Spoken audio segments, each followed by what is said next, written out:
नमस्कार दोस्तों मैं संदीप कुमार एक बार फिर से आपके अपने YouTube चैनल स्किल्ड एजुकेशन 313 पर हार्दिक स्वागत करता हूं। दोस्तों आज की इस वीडियो में हम बात करने वाले हैं CSIR SO ASO के पेपर लीक के बारे में। आप सभी को पता है कि 8 फरवरी को एक पेपर लीक का मामला आया था देहरादून में एक सेंटर में, और उसके ऊपर काफ़ी मीडिया में आया था कि पेपर लीक हो गया, न्यूज़पेपर वगैरह में आई थी और आप लोगों की भी डिमांड थी। काफ़ी स्टूडेंट्स का मेरे पास कमेंट आया था कि please make a video on the paper leak also. So उसी के बारे में आज बात करने वाले हैं। दोस्तों जैसा कि आप सबको पता है कि पेपर लीक का मामला एक बहुत ही संगीन मामला है, बहुत ही गलत ये एक स्टेप है जिसके द्वारा भी लिया जाता है। होता क्या है कि जो एक्चुअल में रियल में जो फुल डेडिकेशन के साथ जो स्टूडेंट्स तैयारी करते हैं, लास्ट में वही फाइनल मेरिट लिस्ट में आने से वंचित रह जाते हैं, उनका नाम नहीं आ पाता। और जो बच्चे डेडिकेटली तैयारी नहीं करते हैं उनको कहीं ना कहीं इसका फ़ायदा मिल जाता है। सो ये टोटली अनफेयर है, ठीक है। सो इसके बारे में बात कर लेते हैं। देखो अभी 2 दिन पहले CSIR का एक ऑफिशियल जो नोटिस आया था उसके बारे में बात करते हैं। ऑफिशियल ट्वीट आप बोल सकते हैं।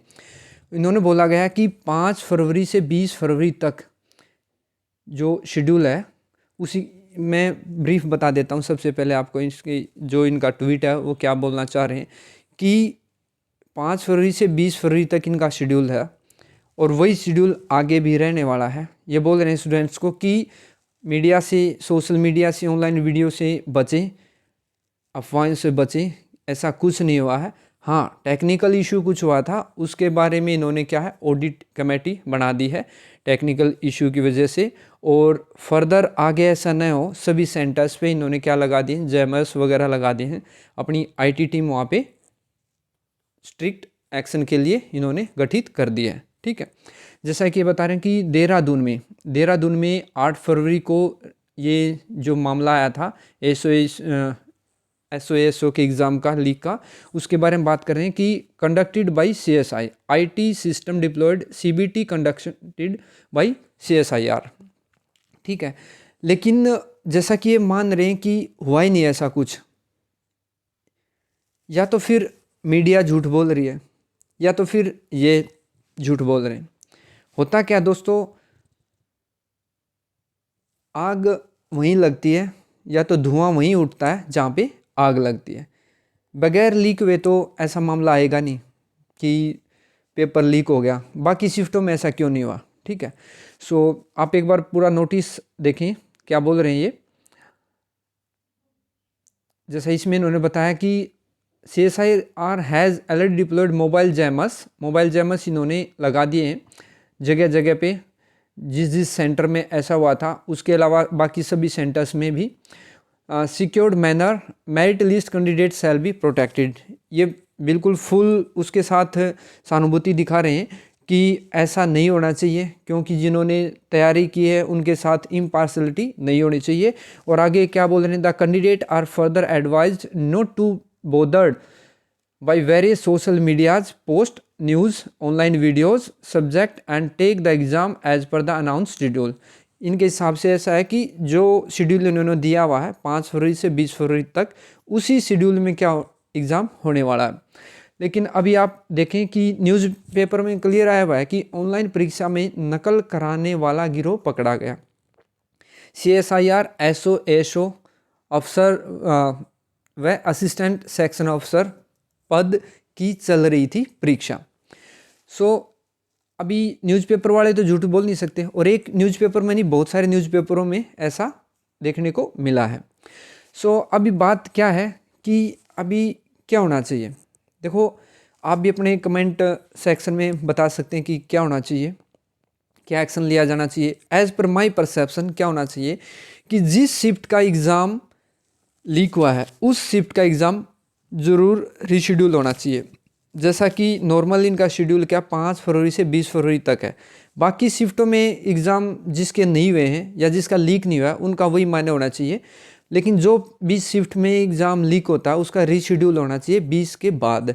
20 के बाद कब, 21 से 25 के बीच में, ताकि स्टूडेंट्स मेंटली फिट रहें। और ये इनको डिसीजन जल्द से जल्द लेना चाहिए ताकि जिन स्टूडेंट्स का लीक हुआ है पेपर, उनकी शिफ्ट का लीक हुआ है, तो वो मेंटली डिस्टर्ब नहीं हो और अपने आप को वापस प्रिपेयर कर सकें विद इन 1 वीक। ठीक, सो आप भी अपना कमेंट सेक्शन में राय दे सकते हैं। ऐसा होगा तो जिन बच्चों ने तैयारी डेडिकेटली की थी उनको बिल्कुल जस्टिस मिल जाएगा, क्योंकि एक बच्चा 2-3 साल से या महीनों से तैयारी कर रहा है, डेडिकेशन के साथ तैयारी कर रहा है, और फाइनली उससे कम एफिशिएंट जो कैंडिडेट है वो उस जॉब को अचीव कर लेता है, और जो एक्चुअल जो आप बोल सकते हैं कि लायक था उसको वो जॉब नहीं मिल पाती है। तो ये टोटली अनफेयर है, ऐसा नहीं होना चाहिए। ठीक, अभी मैं आपको जिन बच्चों का एग्ज़ाम नहीं हुआ है, जिन शिफ्ट का एग्ज़ाम नहीं हुआ है, और उसके बारे में 2 मिनट आपको की पॉइंट बताना चाहूँगा, जिसकी वजह से आप डेफिनेटली मैनेजमेंट में, HRM आप बोल सकते हैं, human resource management, decision making and ethics में बेटर परफॉर्म कर सकते हैं।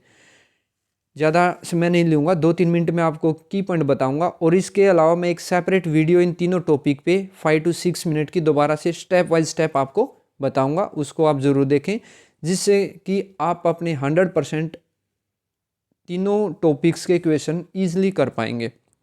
ठीक है, यदि आपने कभी पढ़ा नहीं होगा तब भी ईजिली कर पाएंगे। कुछ की पॉइंट से कुछ मैं यहाँ पे बताना चाहूँगा। सबसे पहले क्या होता है मैनेजमेंट, एथिक्स और डिसीजन मेकिंग का।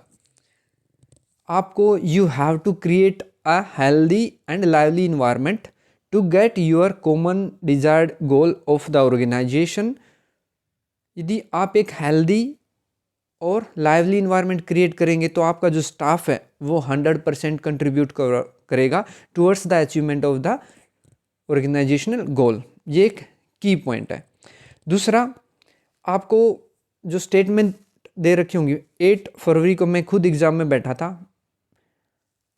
होता क्या है और क्या करता रहना चाहिए एक टीचर को, जिस भी फील्ड में वो बच्चों को पढ़ाता है उस फील्ड से रिलेटेड जितने भी एग्ज़ाम होते हैं उसको एग्ज़ाम देते रहना चाहिए, ताकि उसको क्या है प्रॉपर पैटर्न का न्यू क्या स्टैंडर्ड है वो सब पता चलता रहे, और उस वजह से उसी की अकॉर्डिंग वो बच्चों को प्रिपेयर करवाता रहे। ठीक, सबसे पहले आपको प्रॉब्लम को आइडेंटिफाई करना है। प्रॉब्लम एक है या दो है या दो से ज़्यादा, कैसे हो सकती है। फॉर एन एग्जांपल, आप प्रोडक्शन मैनेजर हैं, आपकी कंपनी में production day by day decrease होता जा रहा, तो क्या करना होगा आपको।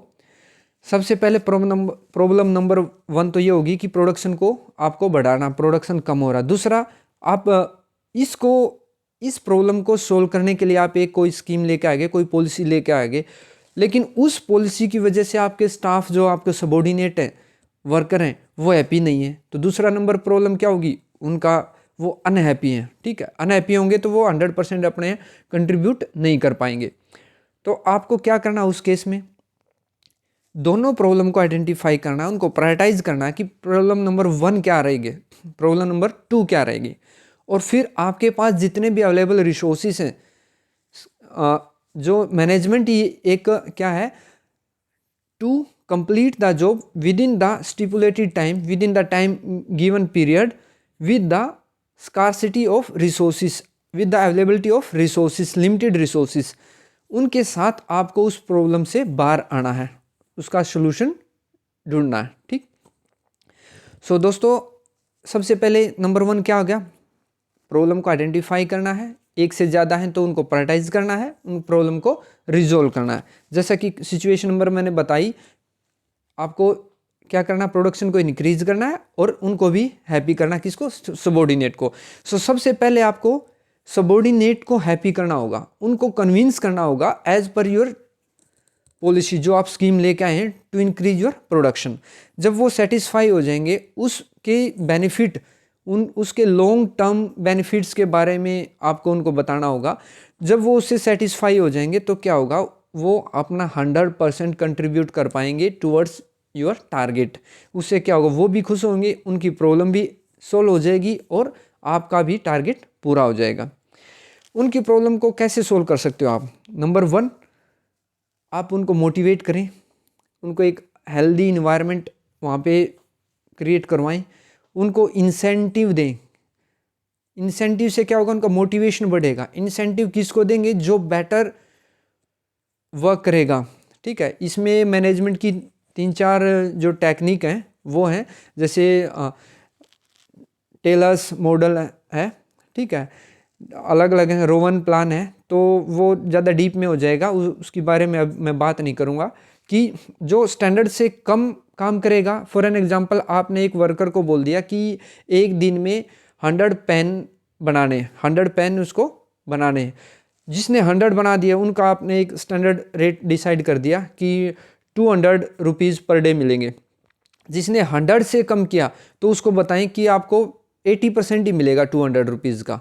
जिसने 100 से ज़्यादा प्रोडक्शन कर दिया उनको बोलें कि 110 या 120 जो भी आपकी स्कीम हो इतना परसेंट मिलेगा। तो सभी क्या मोटिवेट हो जाएंगे टूवर्ड्स दैट स्कीम कि ज़्यादा से ज़्यादा अपना एफिशिएंसी वो कंट्रीब्यूट करने की कोशिश करेंगे। इससे उनको भी बेनिफिट हो जाएगा, मॉनेटरी बेनिफिट हो जाएगा, और आपका भी प्रोडक्शन जो आपके डिज़ायर हैं वो भी अचीवमेंट हो जाएंगे, ठीक है।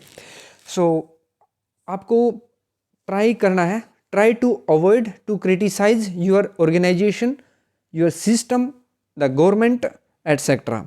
और आपको अपना एटीट्यूड पॉजिटिव रखना है, ठीक है। कभी भी सेल्फ मोटिव के लिए, सेल्फ इंटरेस्ट के लिए काम नहीं करना है। आपको try to do the work, try to make the policies for a common goal, for the which is for the benefit for organisation as well as your subordinate, your staff, जो कि एक ऑर्गेनाइजेशन के लिए भी अच्छा हो और जो कि स्टाफ के लिए भी अच्छा हो। इससे क्या होगा, हेल्दी इन्वायरमेंट क्रिएट होगा और आपकी सारी की सारी प्रॉब्लम सोल्व हो जाएंगी। यही एक मैनेजमेंट का प्रिंसिपल है। अभी डिटेल में मैं एक नेक्स्ट वीडियो में आपको कंप्लीट ये तीनों टॉपिक बताऊंगा, अभी लंबा हो जाएगा वीडियो।